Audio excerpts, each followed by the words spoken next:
Everyone talks about cheap flights and hostels, but you know what quietly kills most travel budgets? Food. So in today's video, I'll show you a simple system you can use on any trip basically to save money on food without starving and without having to live off instant noodles. Because honestly, I'd rather save money on food than on experiences. This isn't about being the absolute cheapest traveler or backpacking just to suffer.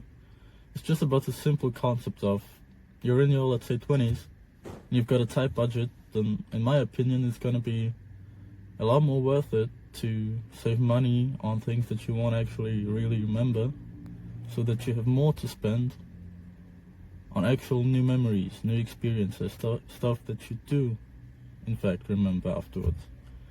I mean, let's just be honest, those 20 euro brunches just aren't worth an extra day you could have spent on the road, or the boat trip you had to skip, the museum you really wanted to visit, or even an extra night in a place you really love.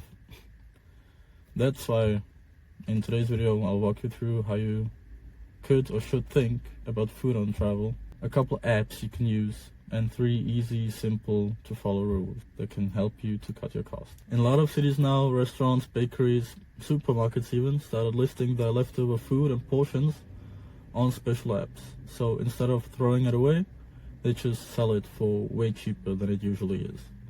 Which means you pay a fraction of the price, you go there in a certain time window, and you get kind of a, let's say, surprise bag.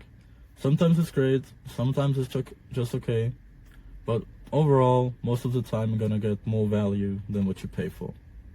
Now, this is great in many ways. Firstly, you save money, which is the most important one for us. Secondly, you save food from going in the trash. Thirdly, the money you save you can now spend on actual real experiences, excursions, whatever. Plus, this is just one part of this food system of mine. So let me break the whole thing down for you. So apps like Too Good To Go, Olio or Karma, for example, at restaurants and supermarkets sell or give away their leftover food at the end of the day for super cheap, instead of having to throw it away into the trash.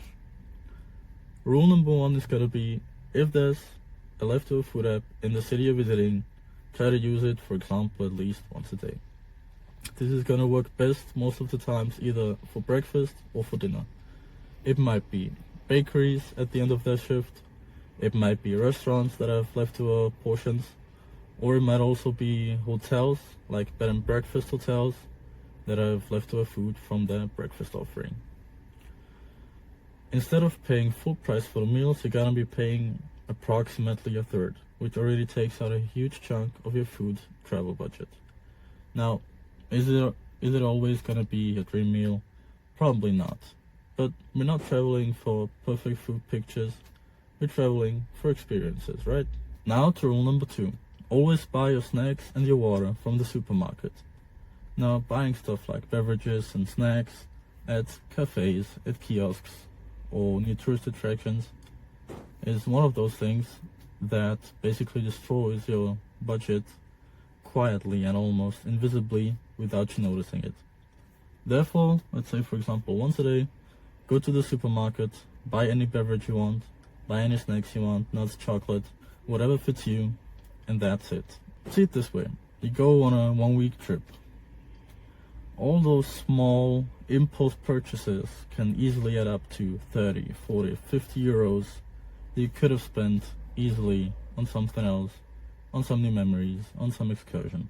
I'm going especially heavy on the beverage side for this one, because restaurants, kiosks, cafes ask you oftentimes double, triple, 4 times the price for just a simple water bottle or a Coca-Cola than what you pay at the supermarket. So if you just keep your mind on that just a little, it could potentially save tons of money on your trips. And lastly, rule number 3. You can obviously still eat out. Personally, I'm not a big fan of telling people to cook at your Airbnb when you're traveling, because it's just one of those things like, firstly, it takes up a lot of time. Secondly, you're cooking all the time at home. When you travel, you want to experience the foods of that region, of that culture. So I'm not going to tell you to cook at home. I'm just telling you to keep it simple when eating out. It doesn't have to be a fancy restaurant. Best case scenario, you eat something regional. Now this could be a kebab, could be a slice of pizza, could be like the menu in a small local restaurant. It could be street food, it could be food of the market. And what you want to avoid are just those fancy tourist restaurants that are near the attractions where you pay double, triple, 4 times the price just to be next to the attraction when you concentrated on the food anyway. Honestly, I'd rather pay €5 in a small local restaurant than €25 for a tourist attraction nonsense that I'm gonna forget anyway. Let's be honest, when you're young and don't have unlimited money, you choose what you pay for. And for me, the choice is clear.